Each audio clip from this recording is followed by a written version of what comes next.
Hi there, it's Ashlyn with Fixed Fee IT, and I'm here with another tutorial for you.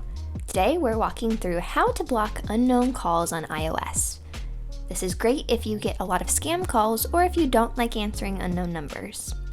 You'll still be able to see what numbers have called you and listen to any voicemails they leave, but your iPhone won't ring when an unknown number calls.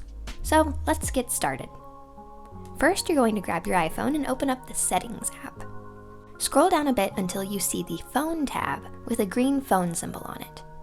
Click that and look towards the bottom of the screen where it says Silence Unknown Callers. Click that tab and now you'll see the option to enable or disable the feature. Super simple. If you want to start silencing unknown callers, swipe that toggle so it turns green, and then you're all set. Like the screen states, calls from unknown numbers will be silenced, sent to voicemail, and displayed on the Recents list. Incoming calls will continue to ring from people in your contacts, recent outgoing calls, and Siri suggestions. If you decide you no longer want this feature enabled, simply come back to this screen and disable it.